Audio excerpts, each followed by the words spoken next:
The conference room on the 80th floor of Henderson Dynamics blazed with light.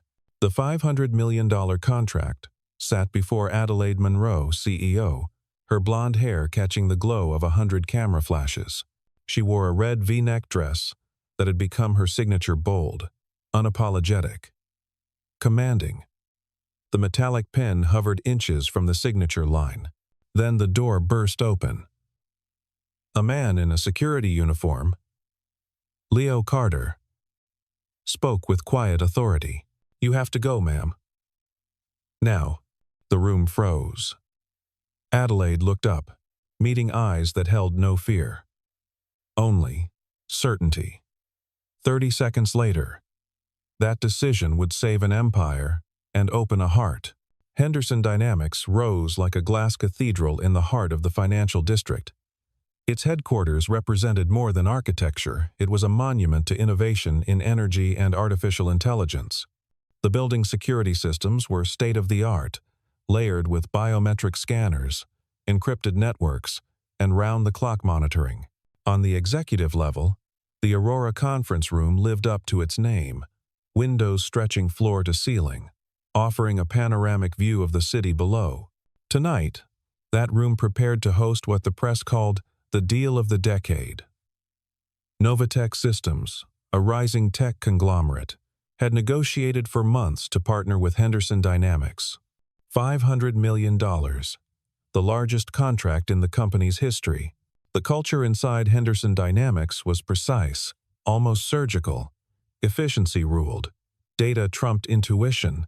Employees spoke in metrics and milestones. It was a place that believed in numbers, in provable results, in the cold comfort of certainty. At the center of it all stood Adelaide Monroe, 34 years old, and already a legend in her industry. The business magazines called her the Ice Queen with a heart of fire. She'd earned the nickname a woman who could dissect a failing division with surgical precision, then personally fund scholarships for the children of laid-off workers. Her appearance was as deliberate as her strategy. The red dress she wore tonight wasn't just fashion, it was a statement. V-neck, tailored to perfection, it announced that she made no apologies for her authority or her femininity. But beneath the polish lived a woman haunted by legacy. Her father, the company's founder, had died 5 years ago under a cloud of scandal. A risky deal gone wrong. Allegations of corners cut, ethics compromised. He'd been exonerated posthumously, but the stain lingered. Adelaide had spent every day since rebuilding trust. Brick by brick, her management philosophy became ironclad. Transparency above all. Data over hunches. Zero tolerance for moral ambiguity. The board both admired and feared her. William Anderson, the silver-haired CFO, respected her financial acumen but bristled at her stubborn independence. Vivian Audrey, head of operations, appreciated Adelaide's decisiveness. George Bellamy, the company's longest-serving board member, still saw her as the founder's daughter, brilliant but young, promising but unproven. Gwen Alexandra and Amanda Irene, the newer voices, tended to support Adelaide's vision. Finn Oliver, cautious by nature, often played mediator. Tonight, they all wanted the same thing, the signature that would send Henderson Dynamics stock soaring. 3 floors below, in a world of fluorescent lights and humming servers, Leo Carter sat in the security monitoring room, 36 years old, broad-shouldered, with the kind of quiet presence that made people feel safer without knowing why. He wore the standard guard uniform, navy blue, crisp, professional. On his wrist, an old watch ticked steadily, its leather band worn soft with time. A gift from his late wife. Leo hadn't always worked security. Once, he'd been one of the brightest cybersecurity engineers in the industry. He'd built firewalls that protected billions in assets, designed protocols still in use by major corporations. But 8 years ago, a drunk driver had stolen his wife and nearly stolen his will to live. Left with an infant daughter and a shattered heart, Leo had made a choice. He stepped away from the high-pressure world of tech. He took a job with regular hours, predictable shifts, and precious time to be a father. Now he worked the night shift at Henderson Dynamics, watching camera feeds, running system checks, walking silent halls. To most people, he was invisible. A uniform, a flashlight in the dark.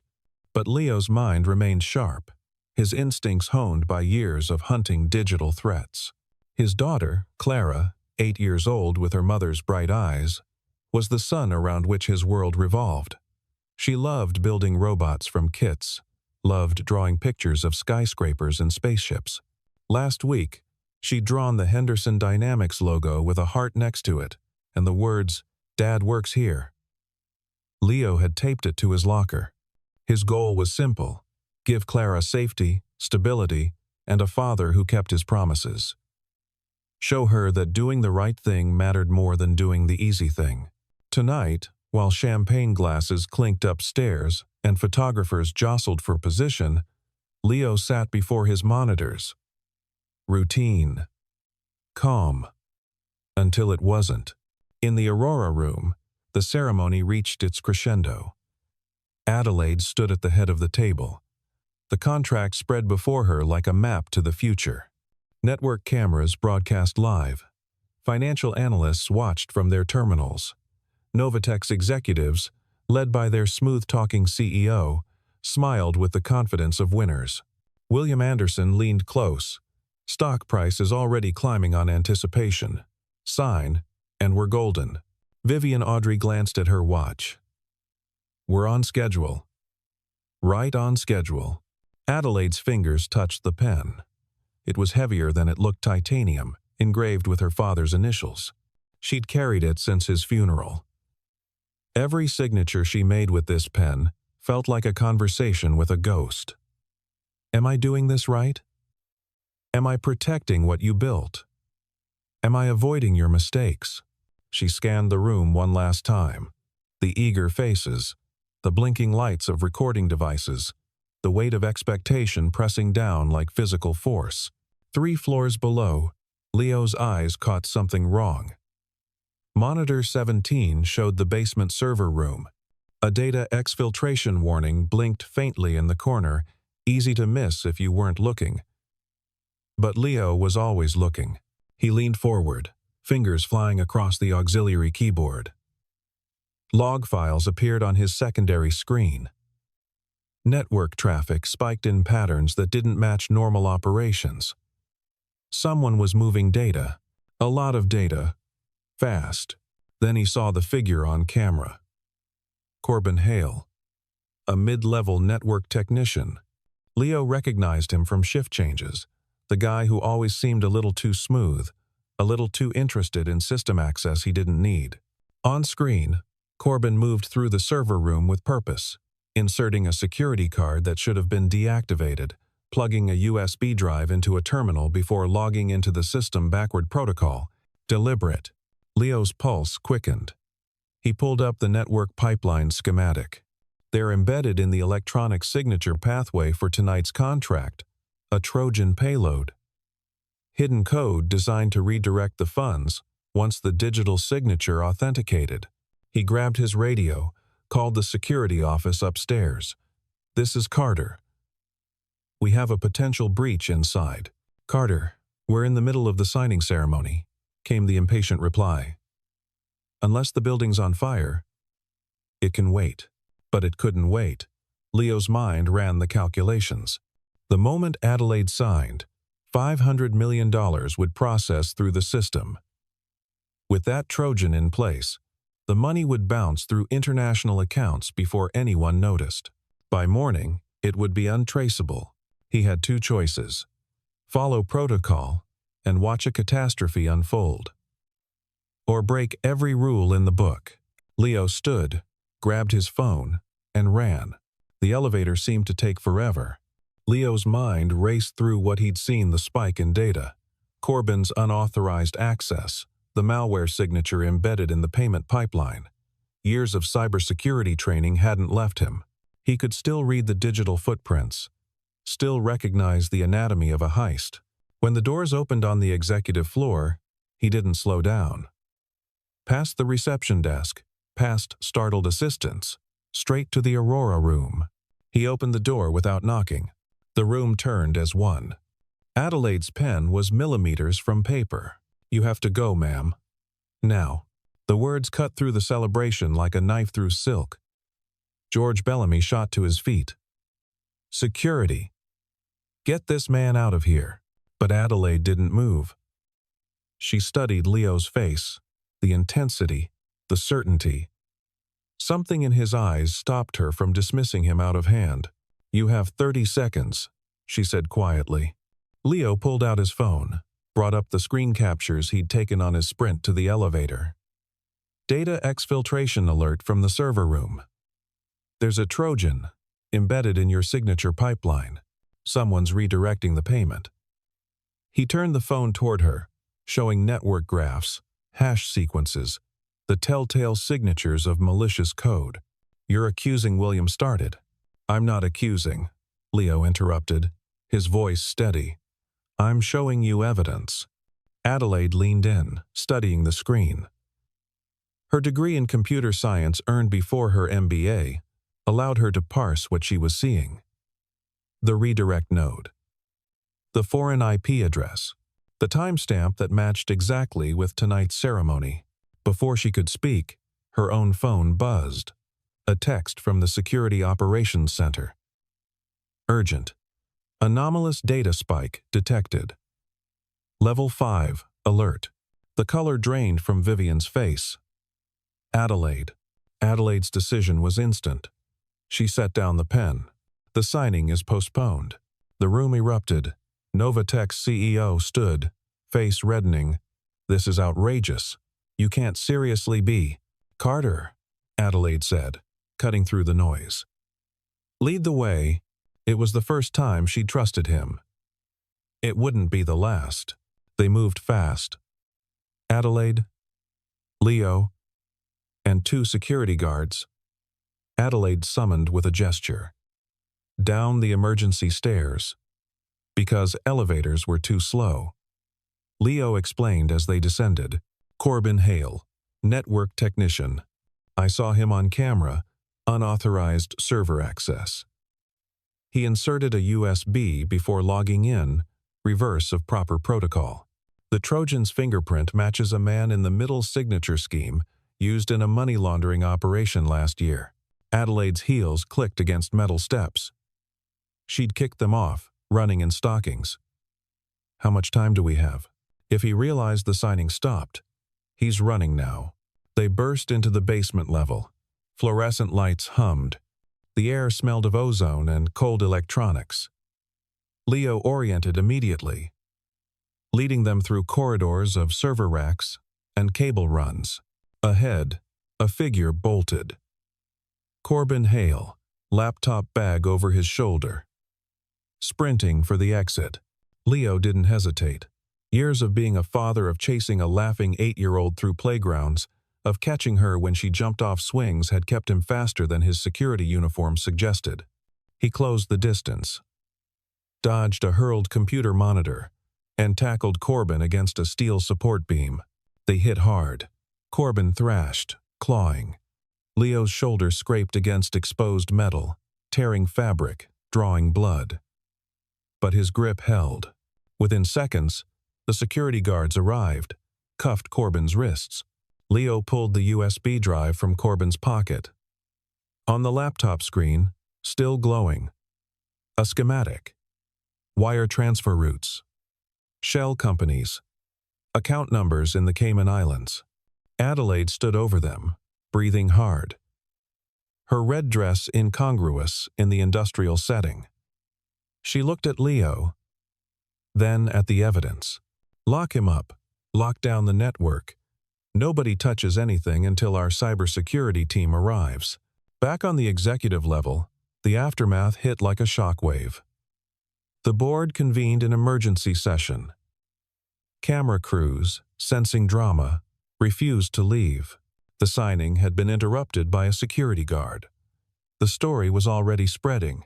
William Anderson paced. Furious. Do you understand what you've done? The stock's going to tank. Novatech will sue. We look incompetent, but Gwen Alexandra studied the evidence on her tablet. If he's right, we would have lost $500 million and our reputation. I call that competent. Adelaide isolated the compromised systems, ordered a full forensic audit. She addressed the board with the same calm authority she brought to quarterly earnings calls. We investigate. We verify. We do not sign anything until we know exactly what we're dealing with. The press erupted with speculation. Henderson Dynamics halts historic deal. Security guard interrupts CEO at signing. The headlines ranged from curious to mocking. In the medical office, a company nurse cleaned Leo's shoulder. The scrape was superficial, but bloody. Adelaide appeared in the doorway, holding a bottle of water. "You should sit," she said. Leo took the water. "I'm fine. You probably just lost your job. If you'd signed, you would have lost more than that." Their eyes met. Something unspoken passed between them. Recognition. Respect. The beginning of trust. Adelaide noticed details she'd never registered before. The way Leo's hands were steady despite the adrenaline crash. The old watch on his wrist. The photo badge clipped to his uniform. A little girl with a gap-toothed smile. "You have a daughter," Adelaide said. "Clara. 8 years old. She's lucky to have you." Leo's smile was tired but genuine. "I'm the lucky one." Adelaide sat on the edge of the examination table, suddenly aware of how surreal this moment was. CEO and security guard, after midnight, in the aftermath of a crisis. "Why did you do it?" she asked. "You could have followed protocol. Covered yourself." "I did cover myself. I covered everyone." He paused. "My daughter draws pictures of this building. She thinks it's a castle. I couldn't let someone steal from her castle." Adelaide felt something crack in the armor she'd worn for 5 years. "Thank you," she said quietly, "for caring when it mattered." Over the next 48 hours, the investigation intensified. Leo worked alongside the cybersecurity team, translating his findings into formal reports.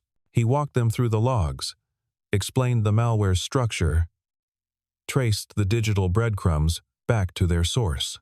The USB contained a script identical to one used in a previous financial crime, a sophisticated man-in-the-middle attack designed to intercept wire transfers and reroute them through layered proxy accounts. The fingerprint was unmistakable.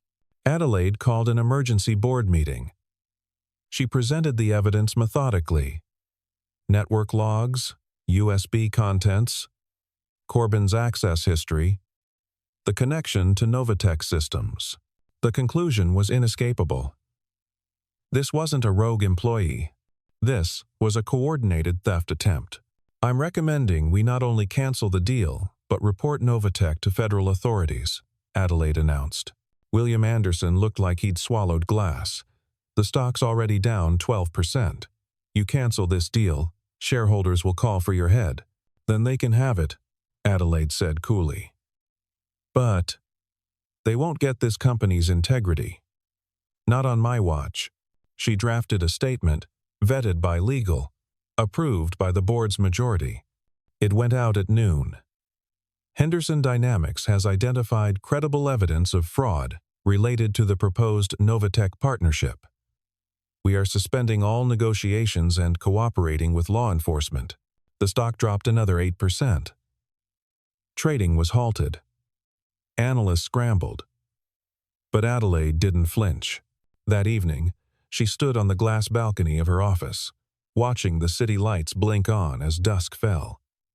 The door opened behind her. She didn't turn. "You should go home, Carter," she said. Leo stepped onto the balcony, maintaining respectful distance. "Clara's with her grandmother tonight. I'm covering Miller's shift. You're not supposed to be working. You're a witness in a federal investigation. So are you." They stood in silence. two figures against a backdrop of glass and steel and twilight. The city hummed below. Above, the first stars emerged. "Your father founded this company," Leo said quietly. Adelaide's hands tightened on the railing. "I knew him." She turned, studying Leo's face. "How?" "I worked here. 8 years ago. I was a senior cybersecurity engineer.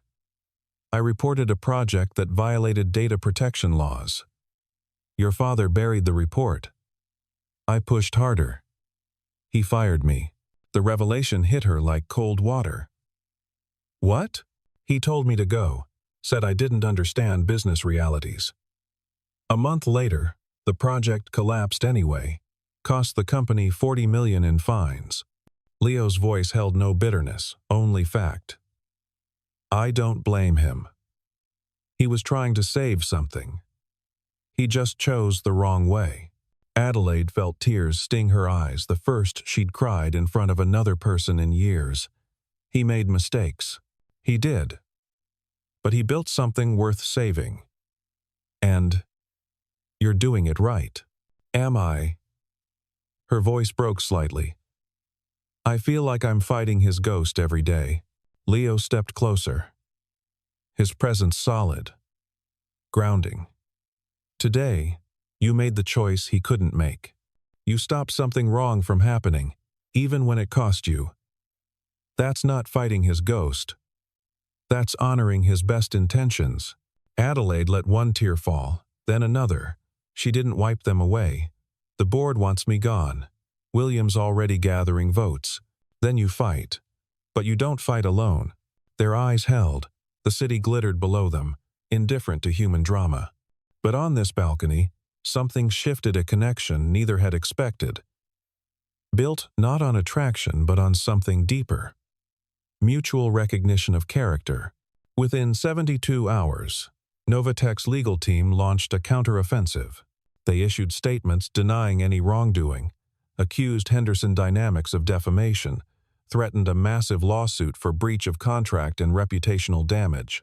The media picked sides. Some praised Adelaide's caution. Others called her paranoid, accused her of tanking a good deal to cover her own insecurities. Inside Henderson Dynamics, the board fractured. William Anderson went on the offensive, bringing up Adelaide's father at every opportunity. "The Monroes have a history of instability," he said in a closed-door session. "First her father's scandal. Now this chaos. Maybe it's genetic." Adelaide sat through it, jaw tight, saying nothing.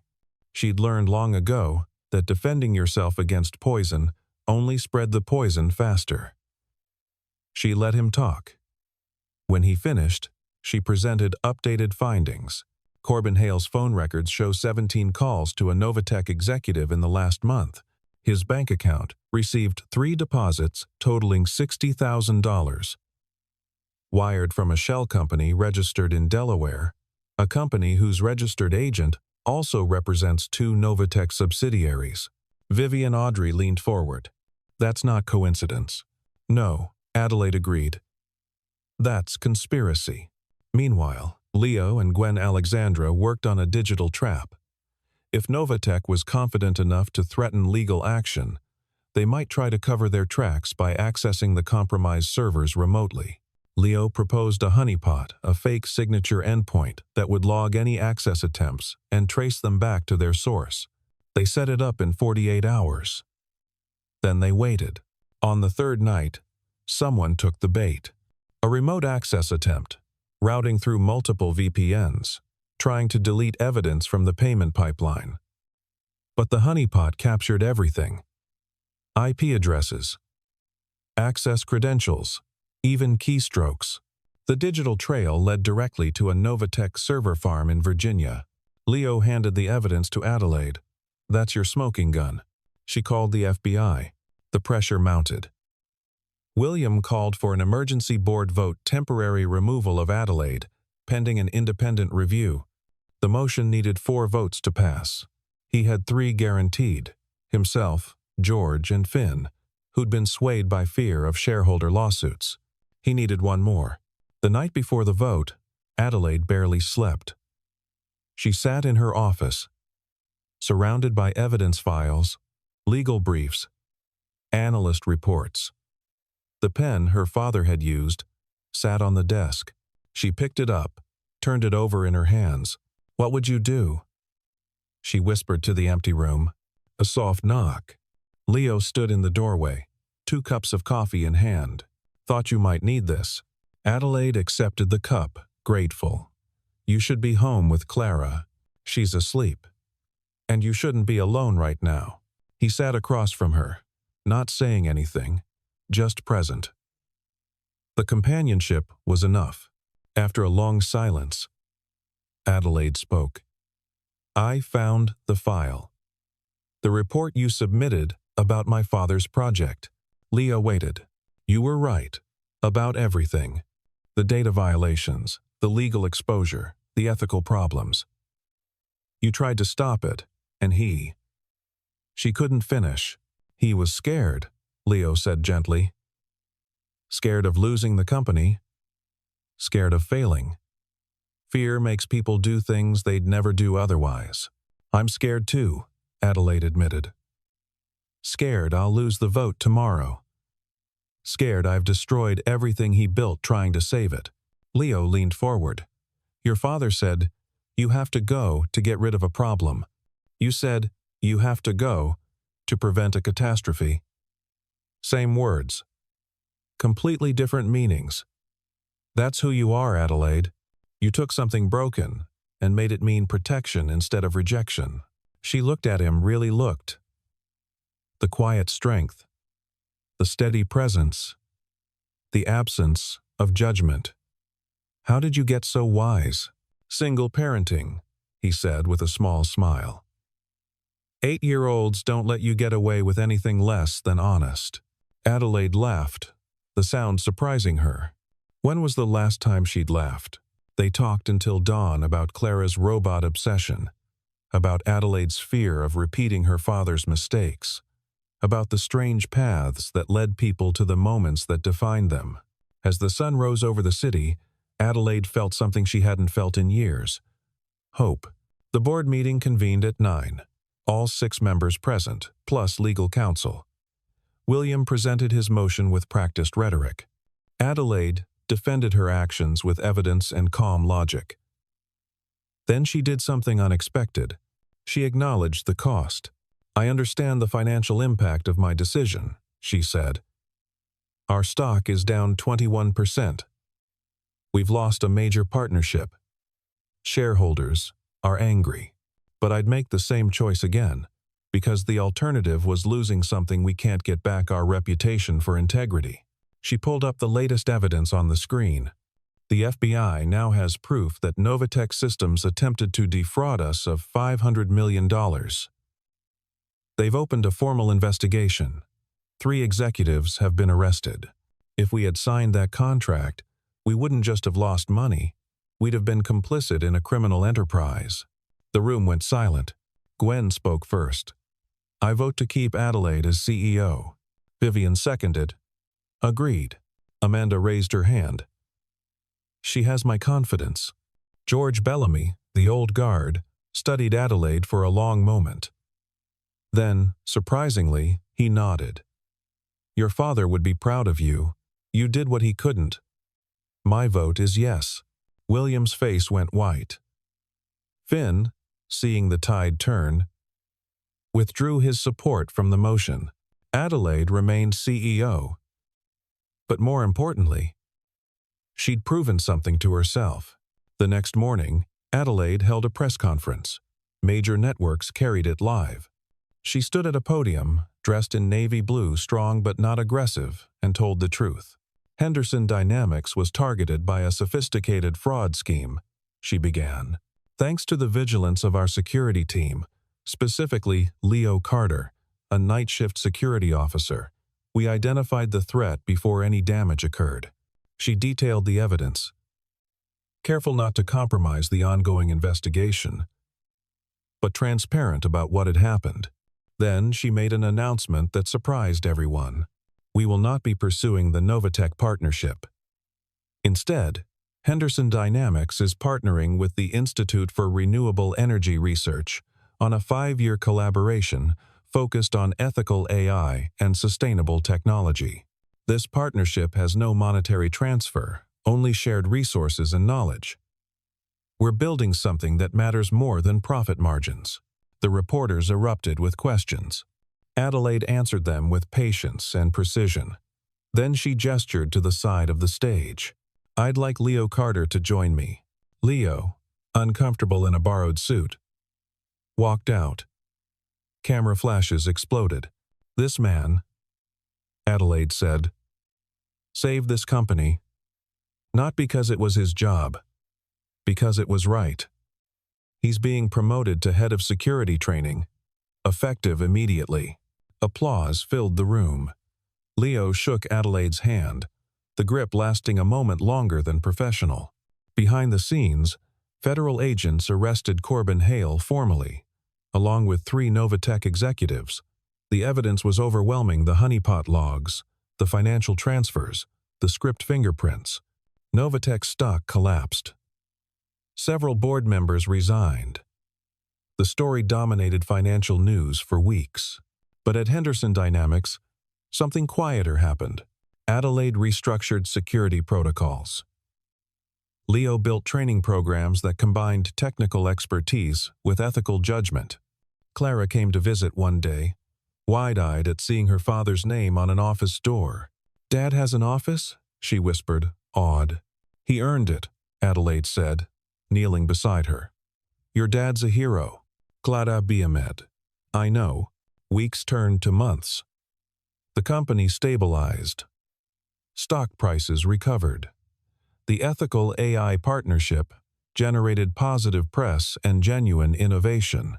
Adelaide's approval rating among shareholders climbed to 78%. And through it all, something grew between Adelaide and Leo. Not rushed, not dramatic, but steady as a heartbeat.